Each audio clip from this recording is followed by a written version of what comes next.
Dovoľte mi, aby som v mene absolventov Vysokej školy zdravotníctva a sociálnej práce svätej Alžbety, Ústavu doktora Pavla Blahu v Skalici, odboru ošetrovateľstvo, zložila promočný sľub, v ktorom sa všetci zaväzujeme, že svoje povinnosti na rozličných úsekoch spoločenského života našej vlasti, ako aj v zahraničí, budeme vykonávať svedomito, ochotne a s plným vedomím zodpovednosti v prospech našej spoločnosti.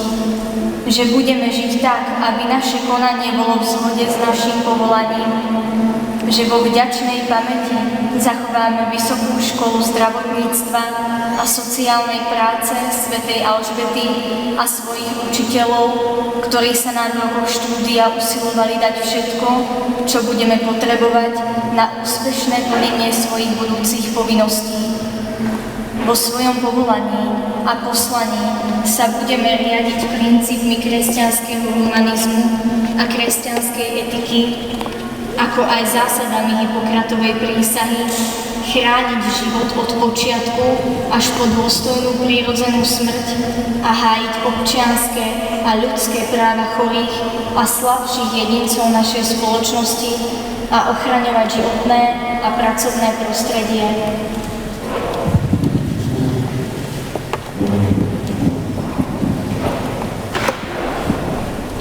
Vaša magnificencia, všetci si uvedomujeme dôležitosť promočného sľubu a tak verím, že naši absolventi ho česte splnia.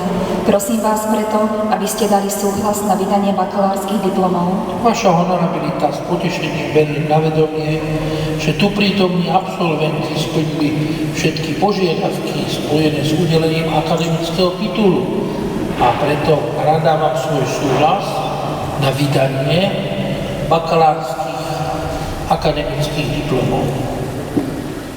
Ďakujem vašej magnificencii za udelenie súhlasu na slávnostnú promóciu a vydanie diplomov a prosím o slávnostný príhovor jeho spektabilitu vedúceho ústavu doktora Pavla Blahu v Skalici, doktora práv Zdenka Mikuličku, MPH.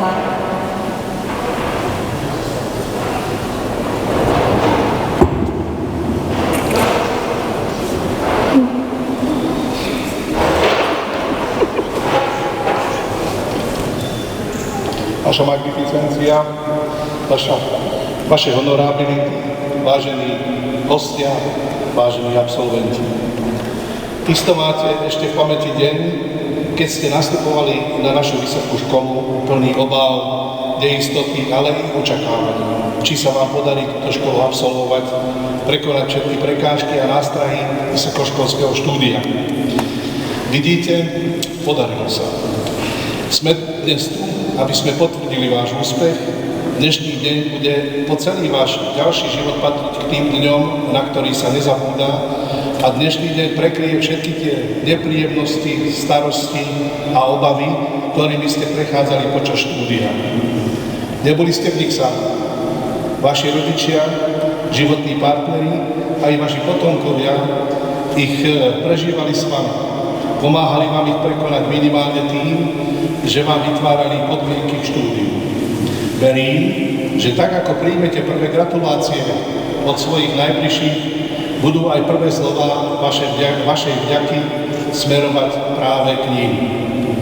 V najbližších dňoch sa preto snažte zvýšenou pozornosťou a láskou vynahradiť im práve tie časy a okolnosti, keď ste sa ich nemohli venovať naplno práve kvôli štúdiu.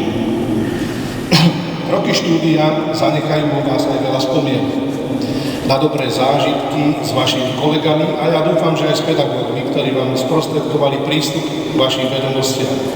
Verte, sme skutočne radi a naplňa nás to hrdosťou, keď po vami dosiahnutých úspechov sa priznáte aj k vašej alma mater, Vysokej škole zdravotníctva a sociálnej práce svätej Alžbety. Nezabudnite na jej poslanie a filozofiu pomáhať všetkým, ktorí sú na to odkázaní.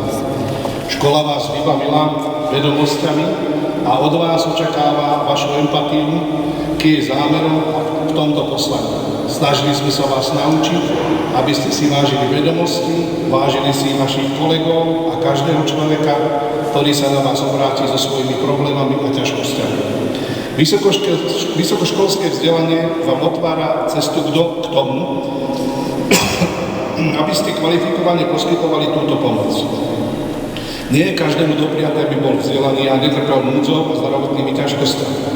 Urobte teda preto všetko, čo je vo vašich silách a možnostiach, aby týchto problémov v našej spoločnosti bolo čo najmenej. Študijný odbor ošetrovateľstva, ktorý ste vyštudovali, nie je len profesiou, ale i posledom. Nebudete ju robiť dobre, ak vaše uši nebudú počuť, oči neuvidia a ústa a srdce nenájdú slova úteky aj k tomu najbiednejšiemu, ktorý sa na vás obráti ako k poslednej svojej nádeji. Vy ste tým človekom, ktorý musí byť blízky ako sestra každému z nich. Prajem vám, aby ste dokázali vidieť v každom svojom pacientovi otca, mamu, súrodenca, starého rodiča či svoje dieťa. Je to teda veľmi náročné a nie každý to dokáže. Ale keďže je vás väčšina žien, verím, že sme v dobrých rukách. Lebo len ženy dokáže prekonať všetku tvrdosť osudu aj tam, kde to muži už dávno vzdali. Vami dnes prevzaté diplomy vás oprávňujú vykonávať sesterské povolanie v plnom rozsahu práv, ale i povinností.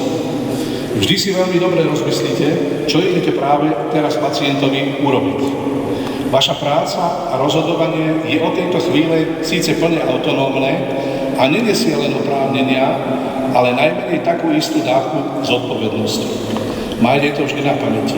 A majte na pamäti, že povolanie sestry je práve tým mostíkom, ktoré k prísne sofistikovanej medicíne pridáva rozmer ľudskosti a porozumenia.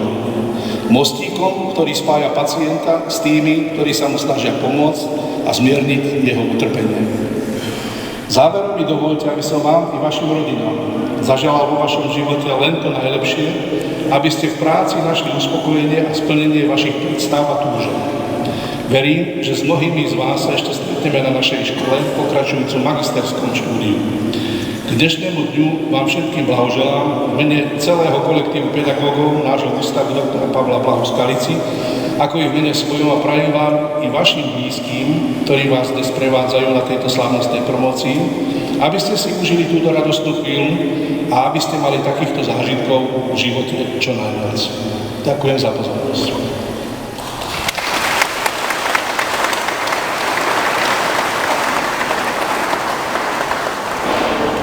Vaša spektabilita, ďakujem vám za váš príhovor. Prosím vaše honorability, aby ste absolventom vydali bakalárske diplomy. Vaša magnificencia, diplomy odovzdá jej honorabilita, docentka, doktorka pedagogiky, magistra Eva Zacharová, PhD, mimoriadna profesorka. Spolu s diplomom si preberú absolventi aj bronzovú brošňu svätej Alžbety Mráziková Hanna, narodená v Podolíne.